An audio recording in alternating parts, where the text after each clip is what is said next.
Good evening and welcome to the last in our current semester series of ISU Media Message. I'm Bob Lindemeyer, Associate Director of the Media Resources Center, and back with me for a second chapter is Steve Knutson, the founder of the Film Production Unit at Iowa State, and I'm pleased to say my mentor in filmmaking a number of years ago. Thank you, Bob. I've been watching your work very closely, as you might guess. Yes, I thought you would. This is what a mentor does, you see. Steve, we had your film about the horses last week, but tonight it's John Vincent Atanasoff. The inventor of the electronic digital computer. We have to say it carefully that way, That's right? And in 1970s, he had been identified by a circuit court, federal court in Minneapolis as the inventor. But very few people, even at Iowa State, realized that this was the case. Yeah. So Carl Hamilton, then vice president for Iowa State University, asked me to look into this. Well, I didn't have a lot of locomotives and other things that make grand schemes, but it was intriguing. And so I suggested that, yes, we should try to get funding to see what we could do it. But getting the funding was another story.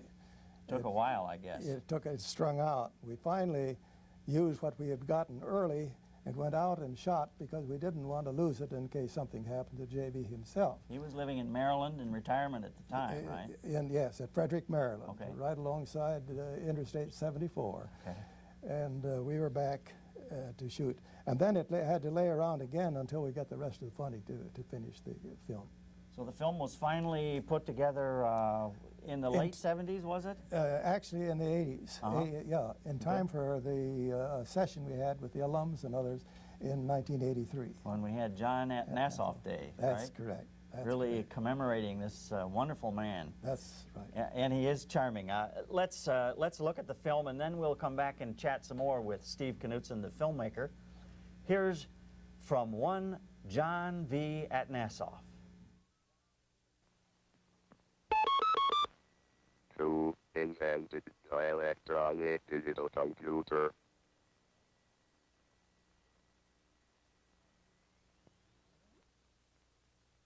It's ironic that in this computer age, the inventor of the electronic digital computer is not well known.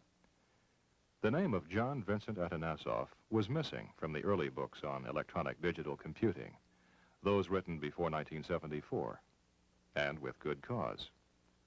A patent had been issued to the developers of the ENIAC, the earliest World War II electronic digital computer.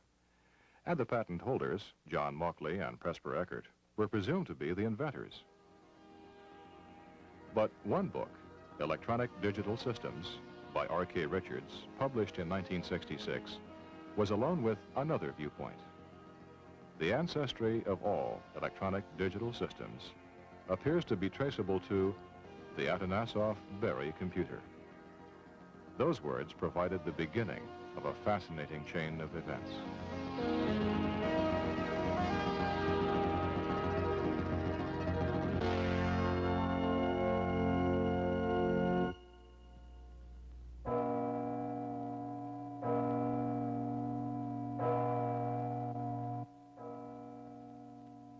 In 1935, I had a number of graduate students working in theoretical physics.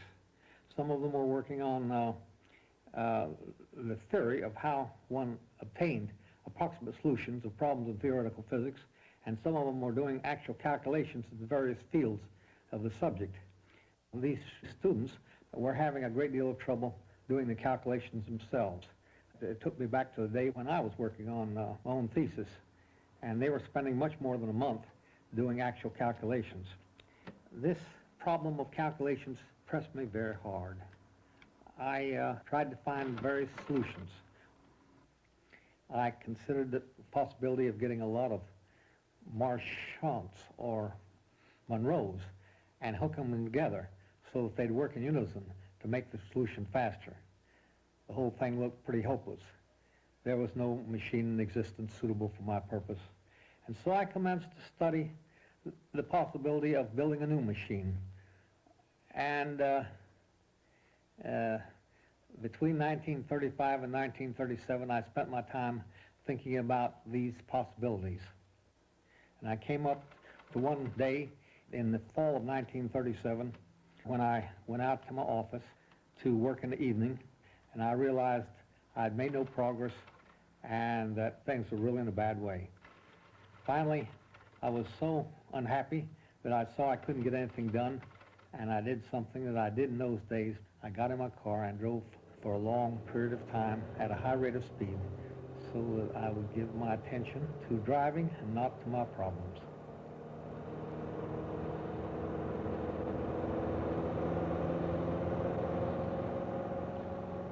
After driving for perhaps 3 or 4 hours, I become aware of the surroundings, and I was crossing the Mississippi River. I decided that I better slow down and see where I was going. I looked ahead and there was a light, and I soon realized that was a tavern. I went in there, hung up the overcoat, bought myself a drink, and sat down. In the cool atmosphere of the roadhouse, I now reached the following conclusions on my computing machine. I would use separate memory and computing structures. This is going to be a large machine, and we would isolate these two elements. In ordinary computing machines, they're usually rather interrelated. I was going to use the binary number system. The whole structure would be substantially electronic, and we would have electronic logic circuits. We would use a sequential system. Instead of powers of 10, we have powers of 2, and the lower powers of 2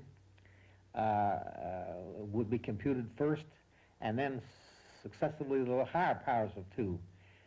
This would be done by the same circuits, since we could afford since electronic circuits were so fast that we could afford the time.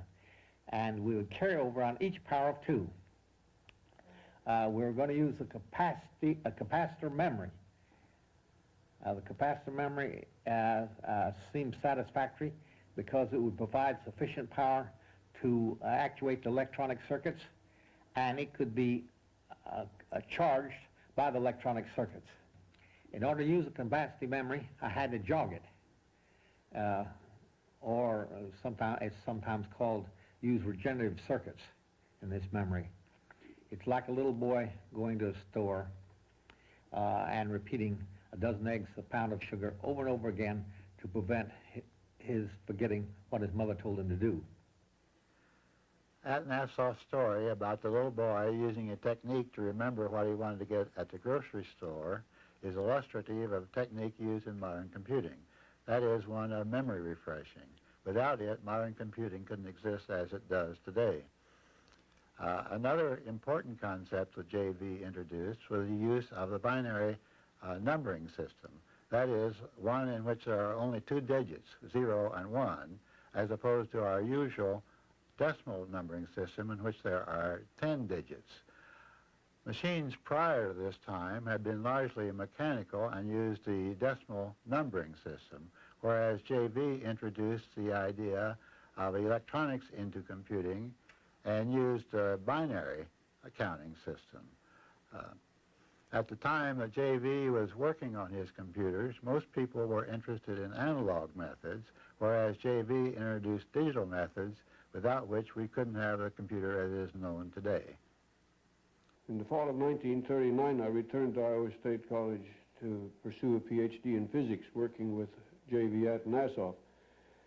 At the time, I recall in October seeing the first prototype of a digital computer that Atanasoff was working on. Then one realized that they had the beginnings of a full-fledged computer. They worked on the machine for the next 2 years pretty solidly, and by the spring of 1941 had the machine pretty well along, at which time I recall John Mauchly visiting to see what the machine was like. He spent most of a week with Atanasoff and Berry trying to see how the machine worked, and he got to see everything that was there about the machine. World War II interrupted Atanasoff's work on the computer. He left Iowa State College to take a position with the Navy Department in Washington, D.C. But before leaving, he made arrangements with the College Patent Committee. They were to file for the patent. Atanasoff and Berry prepared the descriptions, the drawings, and the working drafts for the claims. They also visited the U.S. Patent Office and consulted with a Chicago patent lawyer.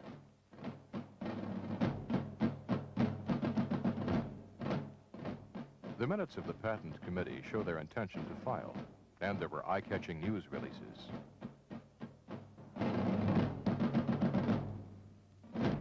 The war effort brought repeated changes in personnel. Those responsible did not sense the significance of the device.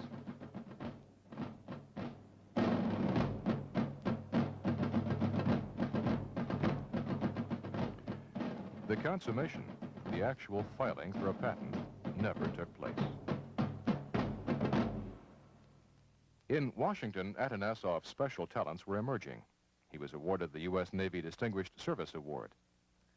Atanasoff's Washington years were filled with achievement, but his duties did not lead him to further work on computers.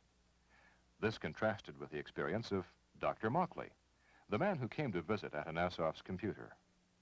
World War II brought him a significant chain of events, which culminated in another computer, the ENIAC. Dr. Arthur Burks, a design participant in that development, and moreover, the report writer for the ENIAC, tells that story. The ENIAC was designed and built for the Army Ordnance Department. It had a great need during the war for firing tables. Before ENIAC, firing tables were calculated by human computers, all women, one of whom later became my wife. I was one of a group of women who computed trajectories on a desk calculator. We started out with a group of 3 women that eventually grew to something like 80. It took us a half a day to a day, perhaps, to do one trajectory, and we needed 3,000 trajectories for one firing table. The ENIAC was built at the Moore School of Electrical Engineering of the University of Pennsylvania. The chief designers were J. Presper Eckert and John W. Mauchly. The ENIAC was a huge machine, completely filling a large room. It had 18,000 vacuum tubes and calculated at the unprecedented speed of 100,000 pulses per second. It was divided into 30 units of 3 kinds: computing units, input-output units, and the master programmer. A problem was put on the ENIAC by plugging cables and setting switches. It took several days to plan a problem for the ENIAC, a day to plug up the ENIAC and set switches, and another day to debug the program. Once it was set up, it computed trajectories for weeks on end. This was much faster than calculating by hand. Recall that a human computer required as much as a day to calculate a single trajectory. That is, the path of a shell that took, say, 30 seconds to reach its target. The ENIAC could compute this trajectory in 20 seconds, faster than the shell could fly.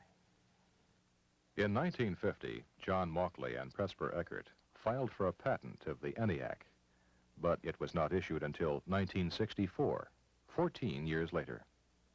Mauchly and Eckert had assigned the patent to the Sperry Rand Corporation. In anticipation of the issue of the patent, competing companies were paying Sperry Rand millions of dollars in royalties. Now these companies studied the patent in detail. In Washington, Alan Kirkpatrick III, a lawyer researching the patent for Control Data Corporation, read Richard's book, and those words, "The ancestry of all electronic digital systems appears to be traceable to the Atanasoff-Berry computer." In 1967, I knew I'd spent a portion of my life on computing machines, but hardly anybody else knew anything about it. During the summer, I got a call from Kirkpatrick, and he wanted to talk to me about what I knew about computing machines, and mentioned my knowledge, after he'd talked to me, he mentioned my knowledge to the Honeywell people. As a result, I had 2 clients, and I looked at my files and came up with a solid cubic foot of records. There were several challenges of the ENIAC patent. The most significant challenge came to court in Minneapolis, when Sperry Rand sued Honeywell for failure to pay royalties. Honeywell filed a countersuit to recover payments already made. Their lawyers went to visit Dr. Atanasoff and hired him as a consultant. He was not a litigant. But before the suit came to trial, another computer-connected episode took place. J.B. and I had a most marvelous opportunity to visit Bulgaria in July of 1970. We received a letter from Dr. Sindoff. Dr. Sindoff had been in England independently researching early computer work, and he came across J.B.'s name and recognized it as Bulgarian. So he came with this invitation to come to Bulgaria, and he was invited to lecture at the Academy of Sciences during that first week. And after the first week, we were given a tour around the country.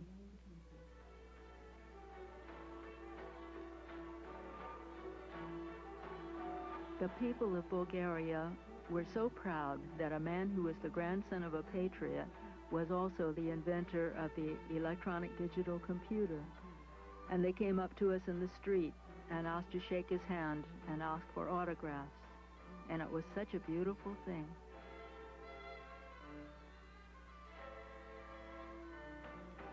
And by special order of Parliament, they had decorated him with the Order of Cyril and Methodius, which is the highest honor they can give to a scientist. And we're very proud of it. Bulgaria had recognized Atanasoff as the inventor of the electronic digital computer. Now, the Atanasoffs were returning to the U.S. and the litigation challenging the ENIAC patent. The ENIAC, rightfully, was widely acclaimed. The work of Eckert, Mauchly, and others had resulted in a superb accomplishment. Dr. Birx again. As a consequence of its speed and power, the ENIAC solved problems previously beyond the reach of man, thereby establishing the feasibility of electronic digital computation. Atanasoff, too, studied the ENIAC patent. He came to realize that some of the claims in the ENIAC patent were present in his own ABC computer. But could he convince the court? Sperry was gone. The ABC had been disassembled. Parts were scattered. Only a few remnants remained. All Atanasoff had was what he could remember of events of 20, 30 years ago, and what he could pull out of that solid foot of records. Suspense grew in the court. Your Honor, the Atanasoff-Berry computer was a simple, special-purpose machine. It was built only to solve linear simultaneous equations. So I was rather irritated about the attorneys for Sperry Rand, who always threw it before the judge that this was a special-purpose machine and didn't represent originality in regard to the basic concepts of computing. So I built a machine to solve linear systems. But in order to build a machine, I just didn't pick up something that somebody else had done, but I built an entirely new system. I had to conceive of new concepts from the beginning. The ENIAC, on the other hand, is a milestone in the advancement of the art of computing. The progenitor for all electronic digital computers is the ENIAC. Your Honor, we're not here to minimize the notable achievements of the ENIAC computer, but to determine the origin of some of the claims. I'd like to quote to you from a letter, September 30, 1941, from John W. Mauchly to J.V. Atanasoff, and I quote, "Is there any objection from your point of view to my building some sort of computer which incorporates some of the features of your machine being the Atanasoff-Berry computer?" The decision in the case came on October 19th, 1973. On the question of invention, Judge Earl R. Larson concluded that Eckert and Mauchly did not themselves first invent the automatic electronic digital computer, but instead derived that subject matter from one Dr. John Vincent Atanasoff. The ENIAC patent was invalidated. Judge Larson had agreed with the statement in Richard's book. To put this whole matter in perspective, let me comment on the origin of our modern electronic computer revolution.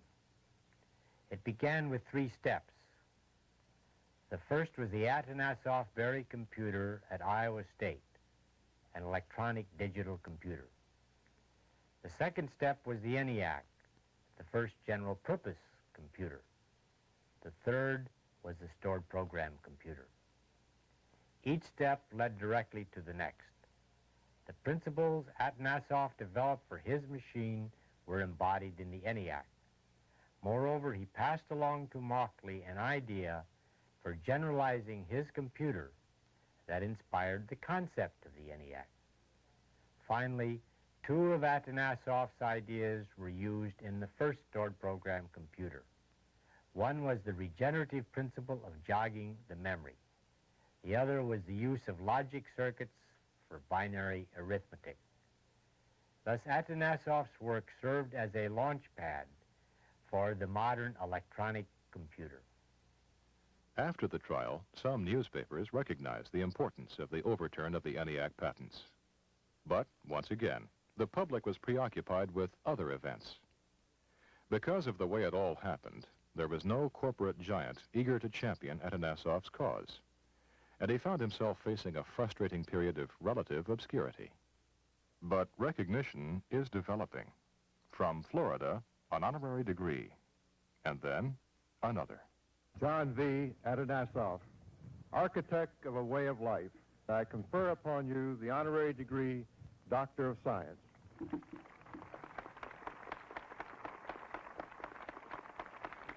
As I look now, I would say that without my preparatory work, why, probably it would have been a couple of decades before we'd have reached the stage. Not many decades, no. It's bound to come. No question about it. There's this to say about invention. I remember just after World War II, folks were discussing how long it would take Russia to gain access to the atomic secrets. We had accomplished that in perhaps 4 years, but we had a very large staff and very able scientists. Someone guessed that it would take Russia at least 8 years. I said it will only take them 2 because they know it can be done. It took them not much over a year. Since the beginning, many men have worked on computing, and many have furnished elements that were important. This applies to Mauchly, Eckert, some members of the staff, such as Burks, Braidard, and others. In a larger sense, no man invents anything. He builds and extends a little with his friends and on the shoulders of others. Atanasoff has retired to his Maryland estate. He has never received any money for the computer invention. Yet, he lives comfortably because of his other accomplishments. A man with much to remember. I think that any particular aspect of human mental process that you want to organize a computer for, while the computer could do it faster and better than a man, couldn't he? So we're in a peculiar position. I don't know. I don't think the computers will take over the world and command it. But then some people today think computers are taking over their lives, don't they?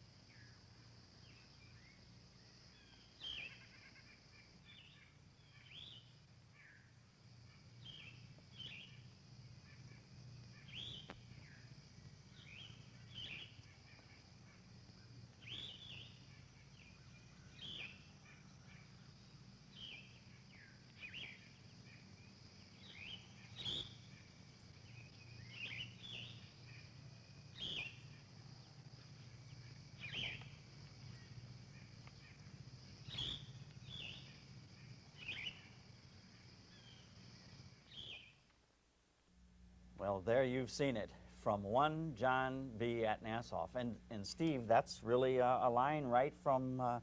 Right from the findings that the Yes. judge created. Mauchly and Eckert did not themselves invent the first electronic computer, but instead derived that information from one John V. Atanasoff. Right. And so does the world really still recognize JV, though? It's a big problem. Once you see, the ENIAC existed for 20 years before this case came in. And all that time, history was saying that it was the ENIAC and that these two gentlemen had invented it.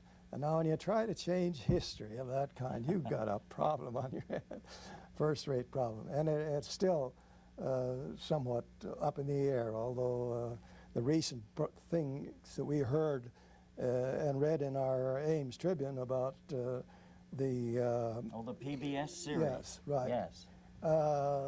That left a lot. Didn't give J.V. Atanasoff any play, did it? That's right. And any documentary maker has to include the questionable material as well as the stuff that's clear. Yes. And he didn't even get it to the level where it would be discussed. Anyway, the thing I think that really sets it apart, right after the case was closed in Minneapolis, the company that owned the rights to distribute had the right to appeal, and they did not repeal. Now that tells you something about the quality of... The point is they didn't, yes, right. The point is they knew that it was useless to do so. It's a wonderful story, Steve. I appreciate your being here. Incidentally, if any of you folks out there would like to look at any of these videotapes or films that we've featured in the ISU Media Message, you can get a chance to see them by writing or calling to the Media Resources Center here at Iowa State University.